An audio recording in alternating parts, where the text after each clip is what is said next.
Tani rrjetet sociale janë bërë një element i padiskutueshëm i fushatave, i promovimeve në përgjithësi, po partitë politike sigurisht që e përdorin, sepse është një terren ku ka shumë shikueshmëri, pra ku ti lidhesh me publikun.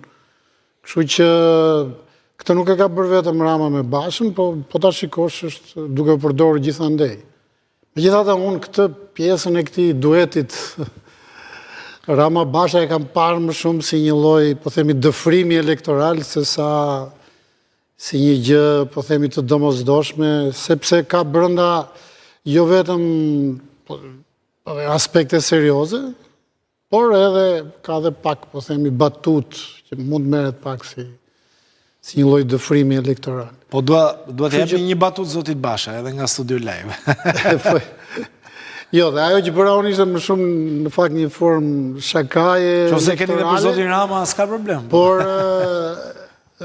me çfarë ishte bërë shumë virale, vetëm tek ju, tek webi juaj, kishte marrë 80 ca mijë shikime, kështu që imagjino pastaj që ka qenë edhe në disa. Po përse zoti Rama thërret në këtë duet zotin Basha dhe jo zotin Berisha? Po nuk është çështje kush thret kë. Unë besoj se zoti Berisha për shembull nuk është i përshtatshëm për këtë lloj teknologjie, kështu që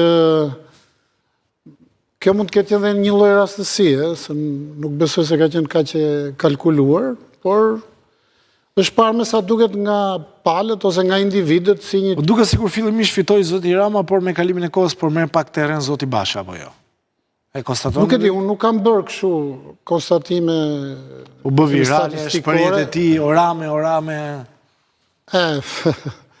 Ajo po është ngulitur, po nuk është se nuk i bën ndonjë dëm zotit Rama. Kështu që... Fushata si po ecën, është interesante. Fushata po ecën mirë, ne ndryshe nga partitë e tjera kemi në terren një ushtri të madhe njerëzish, me antarët e partisë, me aktivistët, me koordinatorët të deleguarit, të cilët dhe tani që ne flasim këtu në studio, vazhdojnë punojnë me komunitetet, në çdo rrugë, në çdo derë. Megjithatë, nga optimizmi që ishte në verën e kaluar, që zoti Rama tha synojmë një, po themi, majorancë kushtetuese, bëri paralelizëm me 97-ën, duke sikur ai optimizëm nuk është më, apo është? Jo, nuk ka thënë kështu. Ai ka thënë që PD-ja do marrë më pak se 97-ën. Po këto shkojnë te PS-ja, apo zoti Rama për kë kishte? Sigurisht që shumica shkon te PS-ja, po nuk është çudi që të ketë edhe ndonjë zhvillim ku nga partitë të ndryshme mund të ketë aty këtu në një deputet. Pra zoti Rama nuk e ka patur që PS-ja... Megjithatë kur fillojnë fushatat gjërat ndryshojnë, në disfavor të partive të vogla. Dhe rritet domeni, ose rritet domeni i partive të mëdha.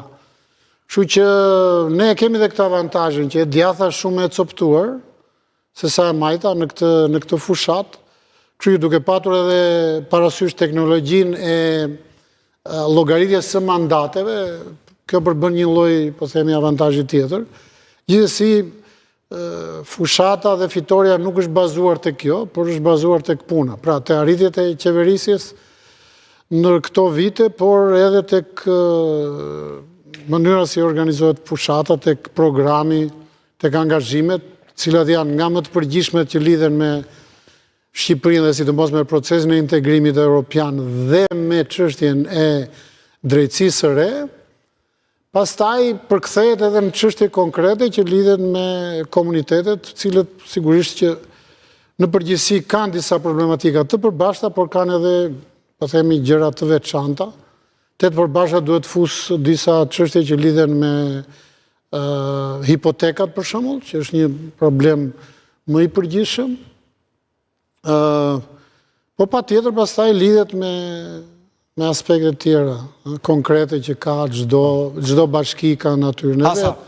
Çdo lagje, çdo njësi ka ato aspektet e veta, diku janë bërë më shumë investime, diku më pak, kështu që është ajo, po themi, aspekti i balancimit që ka nevojë patjetër, ndërkohë duhet më shumë vëmendje edhe në zonat rurale, sepse kuptohet që kjo rilindja urbane ka kapur më shumë qytetet, pra qendrat, jo vetëm të qarqeve, po qendrat qytetare, ndërkohë mendoj se ka nevojë që zonat rurale të kenë më shumë